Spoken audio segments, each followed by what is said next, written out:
Today, we're looking at a really interesting story. We're continuing with our series exploring some of the Bible stories covered by the TV series, The Chosen.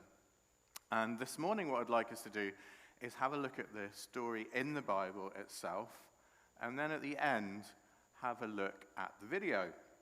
So, we've got a video to look forward to at the end. But to introduce things, I want to start with a question. You know, I always like to start with a question. Have you ever felt stuck in life and like you're going nowhere? Put your hand up if you've ever felt like that. Okay. Yeah. And I wonder, you know, as you look at your life this morning, do you feel like there's something that's holding you back and that's kind of stopping you really from living life to the full that you would like to? Anyone want to answer that question? Yeah. And let me ask you this then. What one thing do you feel might be holding you back in life right now that you would change if you could? Now, I'm not looking for super spiritual answers here. I'm looking for honesty. You can give a spiritual answer if you want, but what one thing would you like to see more of or see removed from your life? What one thing would you change that would help you live your life to the full? Anyone want to give an honest answer to that? More time. That's a good one. I don't think there's many people here who would disagree with that one, Donna. Anything else? Yeah. I'm not at all surprised to hear that, and I don't think you're the only one that's thinking that either.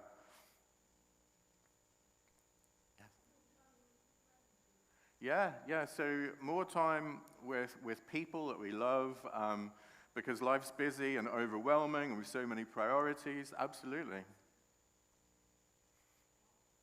Pardon? Health. Very good, absolutely. Well, I did some internet research on this question, and these are some of the answers that people gave to this question. And you'll see that you guys have covered a lot of these already. Money and job, lack of time, feeling overwhelmed, our physical and mental health and well-being. And then there's some stuff around sort of fear of failure and a lack of confidence, holding on to things from the past and things that have hurt us. And then unhealthy, broken relationships, or maybe like you were saying, just not enough time to spend on our relationships. Well, whatever might be holding you back from living life to the full this morning, take heart, because we're going to look at a story that I believe will encourage us and help us with this. And I want to start with some context, because today's story, like last week, today's story comes from John's Gospel, one of the 4 accounts of the life of the Lord Jesus. And it's about a miracle, one of the many miracles that Jesus performed, but John chose to tell just about 7 of the miracles that Jesus performed in his Gospel. And this one that we're looking at today actually occurs only in John's account. Now, the overall theme for this series we're looking at is how can we trust the Bible? And so, you know, some people ask, how can we trust the Bible if there's this inconsistency between these different Gospels, these different accounts?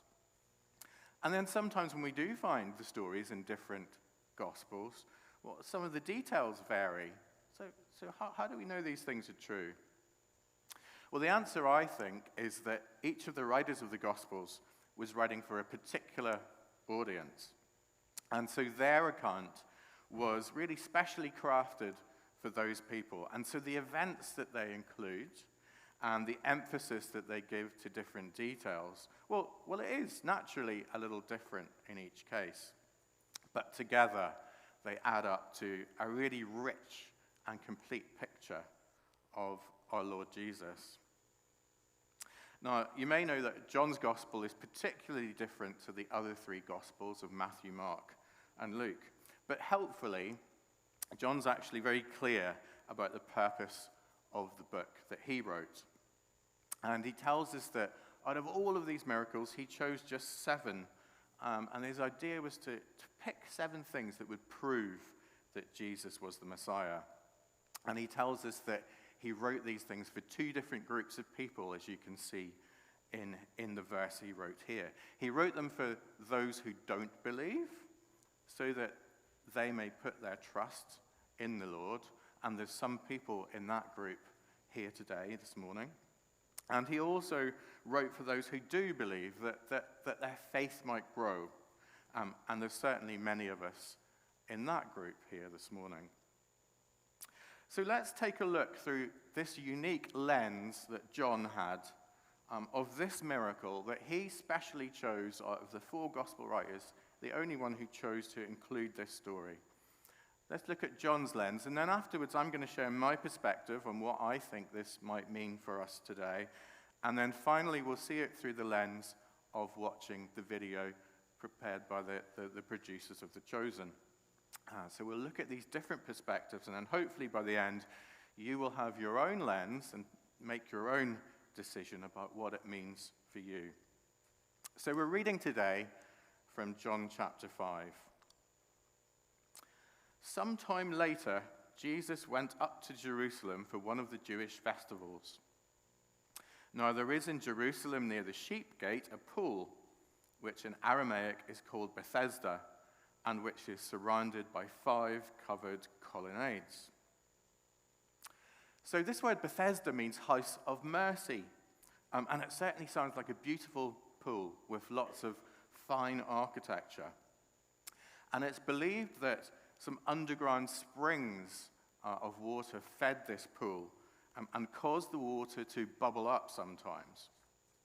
Because we know from some historical manuscripts that the people of the day believed a superstition about this pool.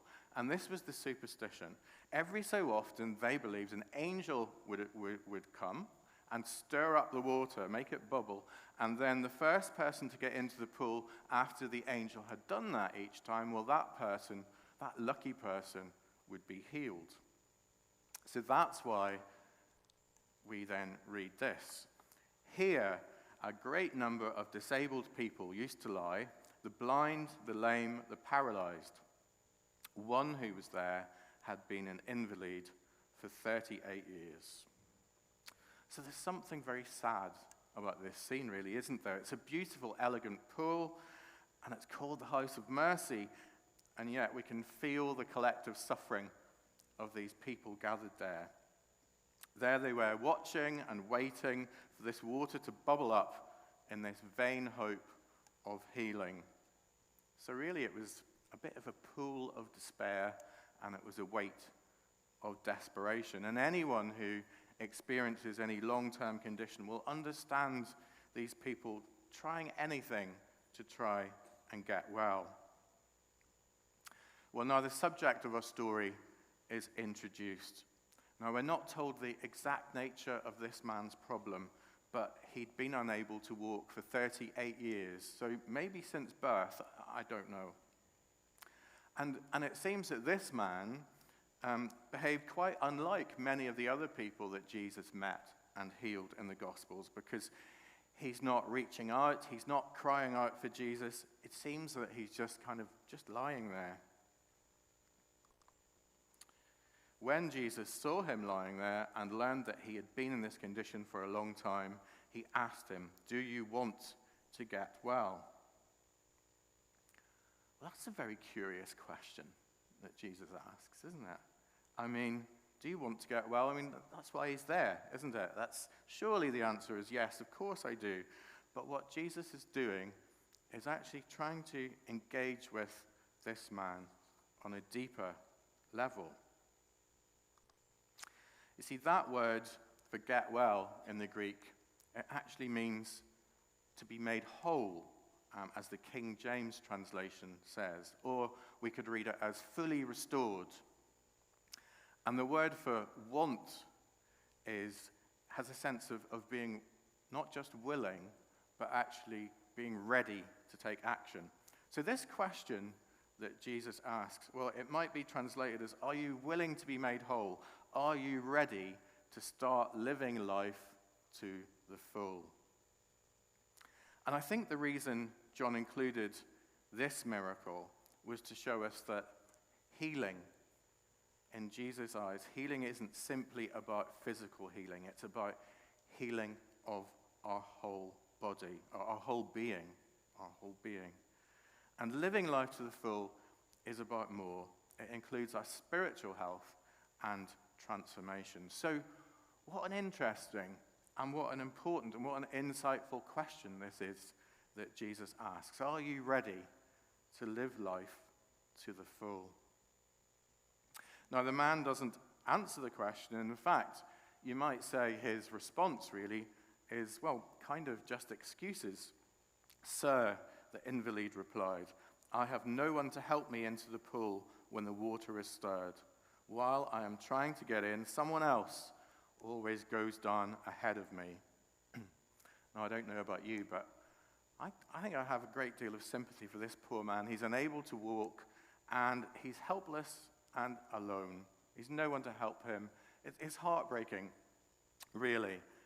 And I suspect, I don't know, but I suspect he first went there to the pool with real hope that he would find healing, and perhaps over time he lost that hope, and he began to become disillusioned, to make excuses for what's happening. Maybe he I don't know, I have a sense maybe he's even feeling bitter about these other people who are getting to the pool before him. But at least he kept trying, didn't he? And so maybe that's why Jesus doesn't walk away when he starts to reel off his excuses. Instead, this is what we read. Then Jesus said to him, get up, pick up your mat and walk. And at once the man was cured. He picked up his mat and walked. So this response from the Lord must have come as a bit of a shock to the man, to say the least. Now, he hadn't heard of Jesus, the miracle worker. He only saw a stranger in front of him, and he probably hoped that this stranger would maybe just offer to help him into the water. But Jesus is offering much more than that, and he gives him this command, rise up, get off the ground, take up your bed, and walk. So something made this man obey this stranger. I wonder what it was. Maybe he felt Jesus' authority. Perhaps he felt his compassion and love to him. Maybe he felt love for the first time in his life. Maybe he even began to feel something start to happen in his body. Whatever it was, he decided to trust this stranger, and he obeys, and immediately he is well. Now, I just want to skip a few verses and go to verse 14:2, because the Lord had not finished with this man yet. And afterwards, he goes and finds him again, and there's another unusual exchange. This is what happens. Later, Jesus found him at the temple and said to him, see, you are well again. Stop sinning, or something worse may happen to you.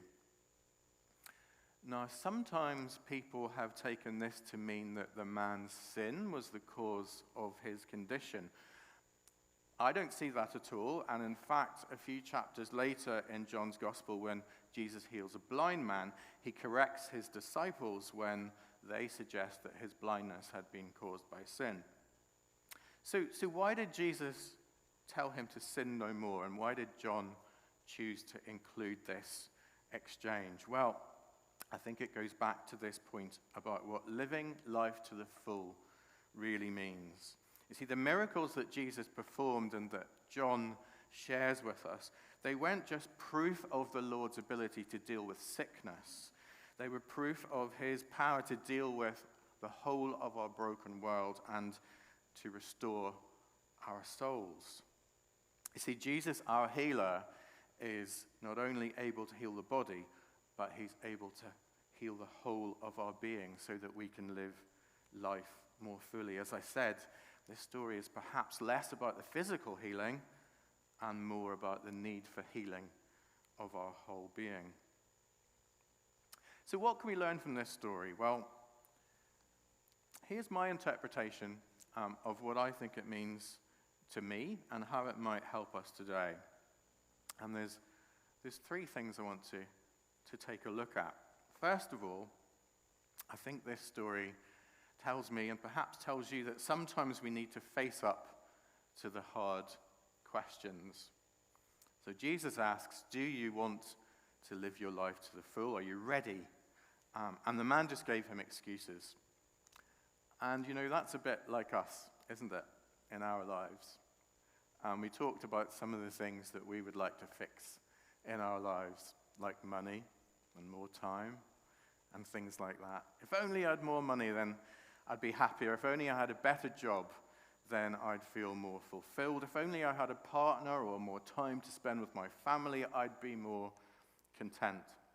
See, sometimes it's easier for us just to make excuses rather than to face the hard questions. And it's easy, like this man, for us to become stuck in our pool of despair. If we're not careful, we can become bitter. We said maybe this man was feeling bitter, and it can happen to us. We can even slip into a kind of victim mentality that kind of infects our whole outlook on life. Life's not fair. Why does this always happen to me? And why do the good things only happen to them? Can you identify with this? Because I know, sadly, I don't mind admitting, I know that I can. And this pattern of behavior often comes from deep places. It can come from places of hurt in our lives. It can even come from trauma. It can be very painful, if you like, for us to face up to. So it's not surprising, I think, that we find it easier to hold on to these excuses. Sometimes it's easier than trying to fix things. But you see, the message of this story, and the reason John includes it, is that Jesus wants us to lead life to the full. And he wants us to he wants to take us somewhere better. And sometimes, unfortunately, we're more comfortable just staying where we are. So what about me and what about you this morning? Are you ready to live life to the full? What excuses do I make? What excuses are you making that get in the way? And this kind of brings us to my next point. You see, sometimes, like this man in the story, we just have to trust, and we have to get up and walk, even when it means doing scary things. You see, I imagine getting up after 38 years of just lying there wouldn't have been easy for this man in the story. Lying there would have become his normal, and healing would mean starting over and living life differently. And as we saw from the last verse we looked at, his conversation that he had with Jesus in his temple, there were deeper issues in his life that Jesus was saying needed change. Even today, I think people love to experience the miracle working of Jesus in their lives, but we're not always ready for the bit that comes next, are we? The getting up and then walking forward. Change can be uncomfortable. It can take effort. There's a cost to it. And yes, sometimes it feels very scary. So I wonder what getting up and walking, getting off the ground, looks like for us today. It might be admitting to ourselves that we need to stop making excuses. It might be learning to be more content with the things that we do have, and getting better at practicing gratitude and letting go of some of the bitterness that we sometimes feel. It could be swallowing our pride and opening up to others and talking to them about things and seeking their advice.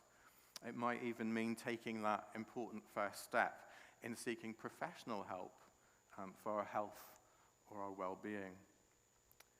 But whatever this looks like for you, whatever it looks like for me, it surely involves inviting Jesus into our situation and asking for his healing power. I wonder how the Lord feels when he sees us lying by our pools of despair. Because I think that's exactly where the enemy wants us to be. But Jesus, no, he doesn't want us to be there. He calls us to get up and to walk and to live life to the full. And yes, it feels scary, but the good news is whatever the Lord calls us to do, he will also give us strength to do. The Bible reminds us of this again and again, and I think Philippians chapter 4, verse 13 is one verse that's particularly clear. I can do all things through him who gives me strength. So finally, and if you don't remember anything else from today, well, remember this. Don't give up. You know, this story shows the man waiting 38 years for his healing, and every time he tried to get to the pool, someone else got there first. He failed again and again. You know, to this man's credit, he could have given up a long time ago, and yet somehow he kept holding on. And then one day he met Jesus, and everything changed. So maybe you relate to this man. Maybe, like him, you haven't met Jesus yet yourself, but you feel your life is going nowhere and something needs to change. Or maybe you are a believer, but you feel you're stuck, like we were talking earlier, and you're longing for a breakthrough with something. You're longing for a fresh, healing touch.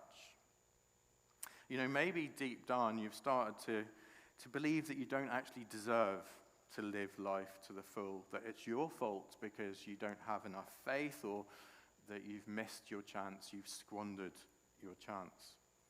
But here is what this story tells us. Jesus met this man exactly where he was, and he will meet us too.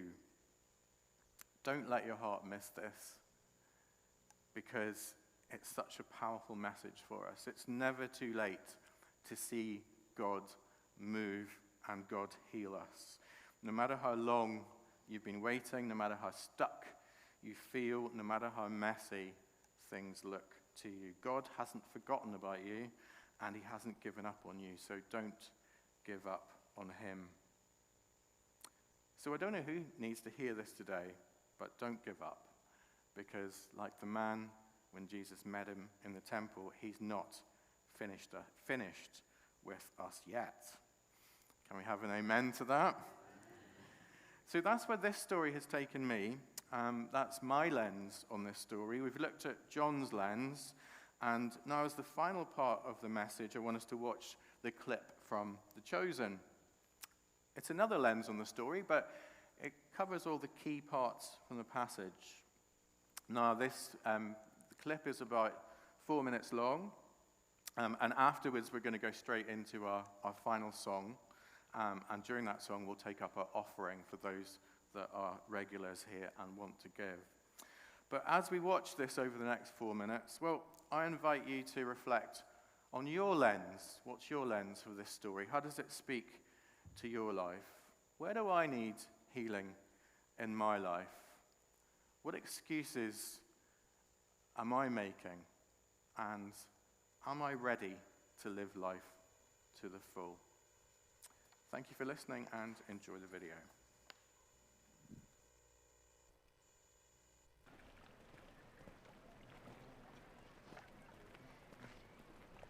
Shalom. Me? Yes. Shalom. I have a question for you. For me. I don't have many answers, but I'm listening. Do you want to be healed? Who are you? We'll get to that later. But my question remains. Will you take me to the water?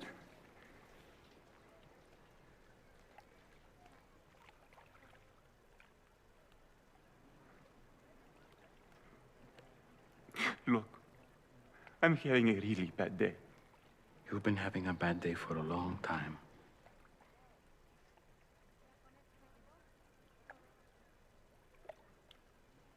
So?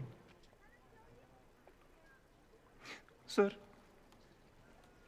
I have no one to help me into the water when it's stirred up.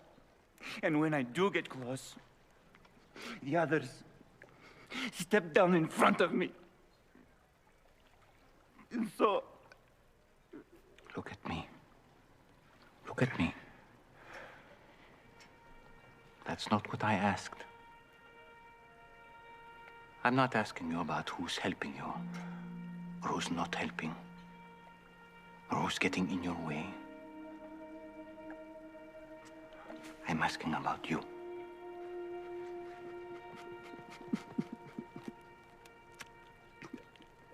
I've tried. For a long time, I know. And you don't want false hope again, I understand. But this pool, it has nothing for you. It means nothing. And you know it.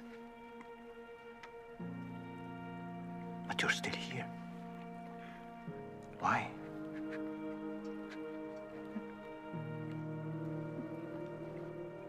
I don't know. You don't need this pool. You only need me.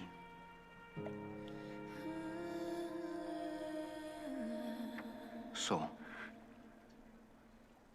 do you want to be healed?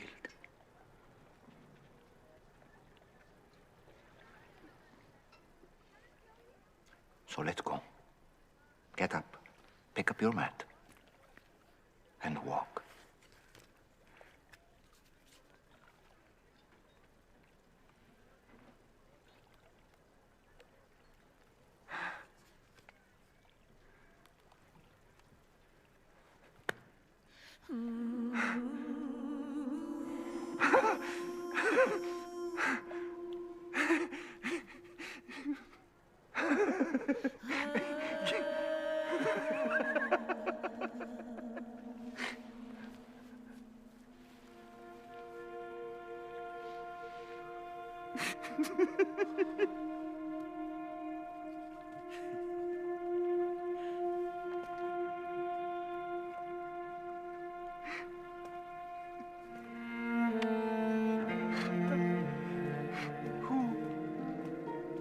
I'm free to walk, like he said. Don't forget your bed.